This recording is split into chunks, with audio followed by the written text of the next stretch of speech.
Now we have the New York Giants up for their report card.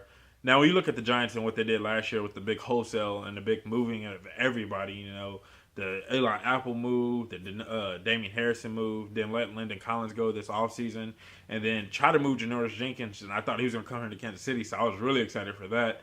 And then the big Odell move. So they pretty much cleaned house and was like, okay, we need to start from scratch. We have a really good running back, like an extremely good running back.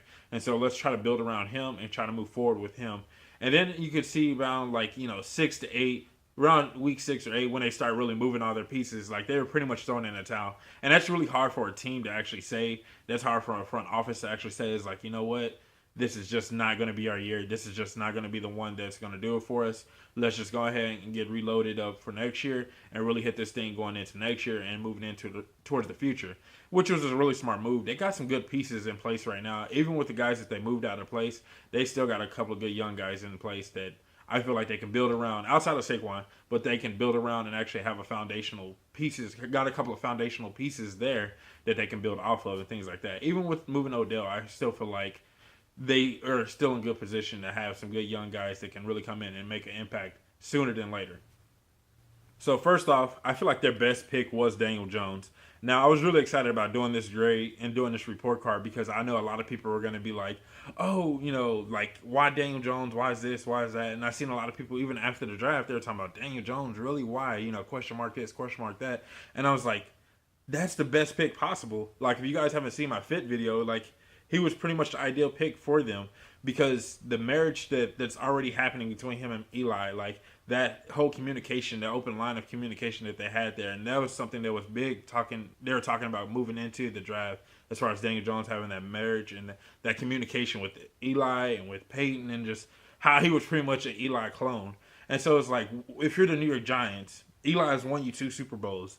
Why not bring in a guy that's quote unquote like him and then go get another 2 Super Bowls? Like, what's wrong with that, right? So, and you got Saquon Barkley. So, like, does it really hurt to go get a young quarterback? Not really. So, I really love this move. I really thought that it was a good pick by them to go get Daniel Jones just because of that communication line. And you can see when you look at Denver and I'm not going to say turmoil, but some of the things that's going on in Denver with Joe Flacco and Drew Lock and how Joe Flacco is pretty much saying that, like, it's my job, blah, blah, blah. I feel like Eli Manning is more comfortable with relinquishing his job or giving up his job to Daniel Jones and saying, you know what? I know who you are as a person. I know who you are as a character, and I can teach you some things along the way to at least handle this New York media, to handle this team, to how to really hold yourself or handle yourself as an NFL quarterback. And that's a really good move to have that kind of line there, to have that open line of communication between those two, and it's just going to make the transition for Daniel Jones a lot smoother. It's going to make the transition for Eli Manning to come out of the game a lot smoother, and it's just going to make it a lot smoother for everyone involved. So I think it was ideally their best pick. Now, the worst pick that they made was Dexter Lawrence. Now, before you Giants fans completely destroy me in the comment section, hear me out. Now, Dexter Lawrence makes perfect sense because he's going to replace Damian Harrison. And you know what Damian Harrison did as far as doing what he did in the run game and helping stop the run game. And Dexter Lawrence is pretty much that same mold. He's going to be a guy that's going to eat up so much space in the middle that's going to allow a lot of guys to run free and take care of business. So it makes sense to go get a guy like Dexter Lawrence. It really does. Like, I understand the pick. I really do. The reason why I don't like the pick is because I felt like there were so many other tackles or offensive tackles that were on the board. I think Caleb McGarry was still there. I think Andre Dillard was still there. And so there was guys that were still on the board that I felt like the Giants needed to go get. And just kind of solidify the offensive line. Like, you got Daniel Jones, you got Saquon Barkley, so you got some, backfield pieces. Now do some things to kind of protect those guys. And the NFC East has a lot of good offensive linemen, so why not, or a lot of good offensive line. So why not go ahead and bolster your offensive line too? So it's not Dexter Lawrence at all. Like, Dexter Lawrence is a great player, or not a great player, but I feel like he's going to be a really solid player for them, and he's going to be a really key contributor as far as their defense goes. But when we look back on this, is it going to be should they had taken a tackle over Lawrence? And I think that's what it's really going to come down to. And that's the only reason why I don't like this pick. And that's really me kind of nitpicking at their draft because I feel like they had a perfect draft.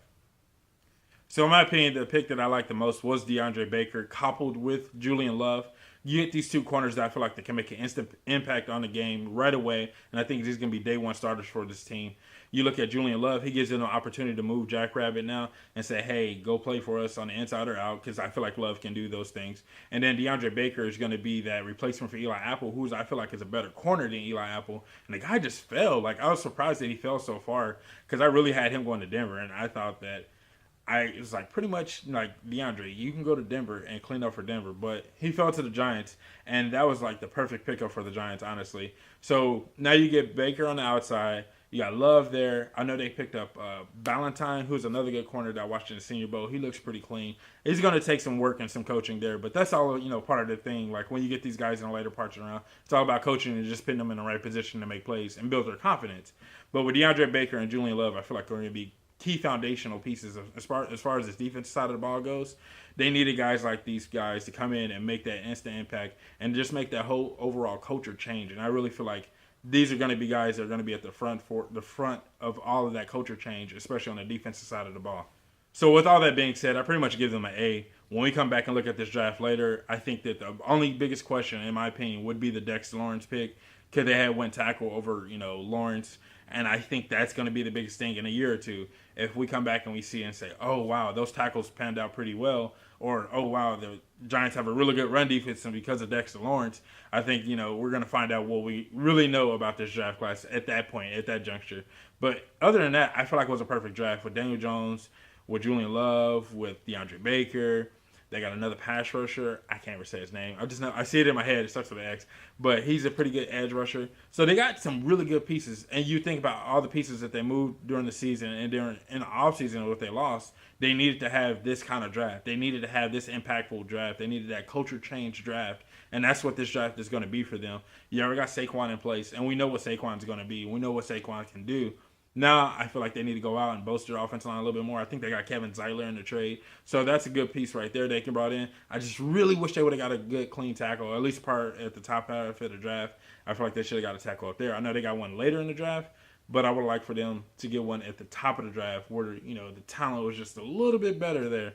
And that's my only argument with this draft. Other than that, it was a perfect draft overall, and they needed it after moving all those pieces. So that's all I have for you Giants fans. I really hope you guys appreciate this video. Let me know what you think in the comment section below. I'm always up for talking football. If you guys haven't noticed, I'm always in the comment section. I'm always trying to rebuttal. I'm trying to not so much prove my point, but just trying to let you guys understand where I'm coming from so you guys know that I'm just not full of it, but I really believe in what I'm saying. If you're a Giants fan and you like this video, give it a thumbs up. And if you're not a footballologist yet, go and subscribe to your YouTube channel today and become a footballologist. And stay safe, football fans.